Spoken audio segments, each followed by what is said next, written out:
एक समय की बात है, एक सेठ रेल से उतरा। उनके पास सामान ज्यादा था, घर थोड़ी दूर था, तो आसपास किसी कूली किसी मजदूर को देखने लगे। तभी एक मजदूर सेठ को दिखाई दिया तो आवाज देकर उसे बुलाया और कहा, ये सामान है जो मेरे थोड़ी दूर स्थित घर पर लेकर जाना है, बोलो कितने पैसे लोगे। मजदूर आम आदमी नहीं बल्कि कुछ विचित्र था। उसने कहा, साहब पैसे जितने देने हैं दे देना, पर मेरी एक शर्त है। सेठ झुंझला उठा। मजदूर और शर्त खींचते हुए बोला, बोल क्या शर्त है तुम्हारी।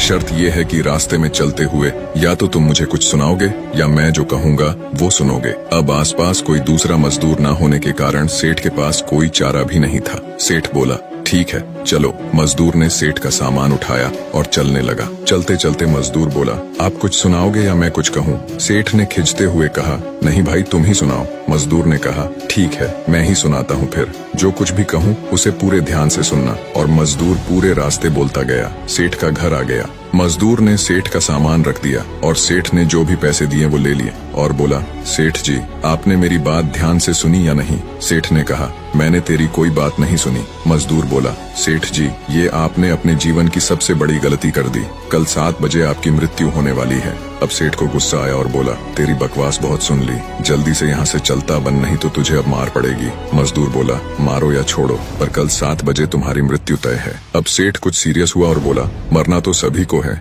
अगर मैं कल मरने भी वाला हूँ तो उसमें अब क्या कर सकता हूँ। मजदूर बोला, मरने वाले तो हो आप, इसे तो कोई टाल नहीं सकता, पर तुम अब भी मेरी बात सुन लोगे तो वो तुम्हारे मृत्यु के बाद भी काम आएगी। सेठ बोला, अच्छा सुना, मैं तेरी बात अब पूरे ध्यान से सुनूंगा। मजदूर बोला, मरने के बाद जब तुम ऊपर जाओगे तो तुमसे पूछा जाएगा, पहले तुम पाप का फल भुगतोगे या पुण्य का। तब तुम कहना पाप का फल भुगतना चाहता हूँ, पर साथ साथ पुण्य का फल आंखों से देखना चाहता हूँ। इतना कहकर मजदूर चला गया। अगले दिन ठीक 7 बजे सेठ की मृत्यु हो गई। ऊपर गया तो यमराज ने वही सवाल पूछा, बोल पहले पाप का फल भुगतेगा या पुण्य का। सेठ को मजदूर की बात याद थी तो बोला, मैं पाप का फल भुगतने के लिए तैयार हूँ, पर साथ साथ पुण्य के फल को आंखों से देखना चाहता हूँ। यमराज बोले, ये क्या बात हुई, यहाँ तो बारी बारी तुम्हें अपने कर्म भुगतने पड़ेंगे। सेठ बोला, फिर मुझसे पूछा ही क्यों, अब पूछा है तो उसे पूरा करो। पृथ्वी पर तो अन्याय होता बहुत देखा है, पर यहाँ तो मुझे ये उम्मीद बिल्कुल भी न थी। यमराज सोच में पड़ गया, बात तो सही कह रहा है, पूछ कर ही गलती कर दी।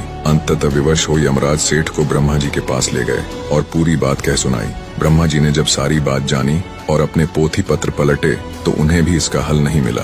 कोई ऐसा नियम नहीं था जिससे जीव की दोनों इच्छाओं को साथ साथ पूरा किया जा सके। ब्रह्मा भी विवश हो सेठ को परमात्मा के पास ले गए, साथ में यमराज भी था। परमात्मा के पास पहुंचे तो उन्होंने ब्रह्मा और यमराज को वापस भेज दिया। अब रह गया सेठ, तो ईश्वर ने कहा, बोलो तुम क्या कहना चाहते हो। सेठ हाथ जोड़ बोला, जी मैं तो शुरू से एक ही बात कह रहा हूँ कि पाप का फल भुगतना चाहता हूँ और साथ साथ पुण्य का फल आंखों से देखना चाहता हूँ। भगवान बोले, धन्य है वो गुरु रूपी मजदूर जो तेरे अंतिम समय में तेरा कल्याण कर गया। अरे मूर्ख, उस मजदूर के कारण ही तू मेरे सामने खड़ा है। तूने अपनी आंखों से मेरे दर्शन कर लिए, मेरे दर्शन मात्र से तुम्हारे सारे पाप नष्ट हो गए। अब इससे बड़ा और क्या पुण्य देखना चाहता है। निष्कर्ष, गुरु हमें कहीं भी और किसी भी रूप में मिल सकता है। गुरु की हर बात ध्यान से सुननी चाहिए, पता नहीं कौन सी बात कब काम आ जाए। सभी गुरुओं को मेरा सत सत नमन। जीवन में सही मार्ग दिखाने वाली ऐसी ही और वीडियो के लिए हमारे साथ जुड़े।